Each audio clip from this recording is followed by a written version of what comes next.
आगाही ॾींदालू। अहम ख़बर आहे कराची मां सिंध बार काउंसिल जे सेक्रेटरी इरफान अली महर जे क़त्ल ख़िलाफ़ कराची बार तरफ़ां रैली कढी वई आहे। रैली में वकील बिरादरी जे वॾे अंग शिरकत कई आहे। बिल्कुल नाज़रीन, अॻवाननि पारां मुतालबो कयो वियो आहे त इरफान महर जे कातिलनि खे गिरफ़्तार करे सज़ा ॾिनी वञे।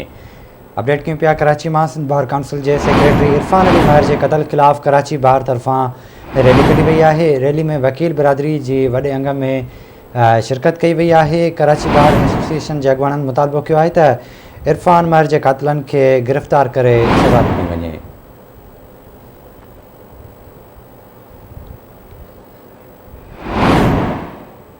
अपडेट कयूं पिया कराची मां सिंध बार काउंसिल जे सेक्रेटरी इरफान महर जे क़त्ल ख़िलाफ़ कराची बार तरफ़ां रैली कढी वई आहे। रैली में वकील बिरादरी पारां वॾे अंग में शिरकत कई वई आहे।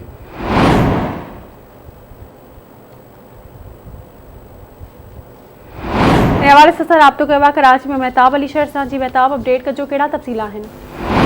जी बिल्कुल संजय, मां इहो ॿुधाए हलूं त गुज़िरियल ॾींहुं जेको आहे इरफान महर सेक्रेटरी हुयो बार काउंसिल जो, जेको क़त्ल कयो वियो, जंहिं बैदि अॼु वकीलनि पारां बार काउंसिल पारां जेको एहतिजाजी जी मुज़ाहिरो करे कम छॾ हड़ताल कई आहे।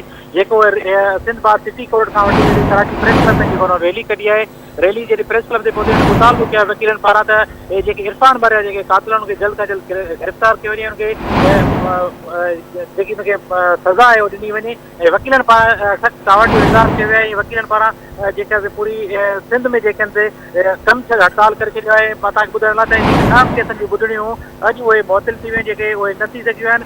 वकीलनि पारां इहो सख़्तु नारेबाज़ी कई त जेके कातिल आहिनि उन्हनि खे जल्द खां जल्द गिरफ़्तार कयो वञे। पुलिस जी कारकर्दगी आहे उन मां मुतमिन न आहे त जीअं जल्द खां जल्द कार्रवाई करे इन्वेस्टिगेशन करे उहे कातिल गिरफ़्तार कया वञनि। जी ठीकु आहे मेहताब, वॾी महिरबानी अव्हां जी तफ़सील।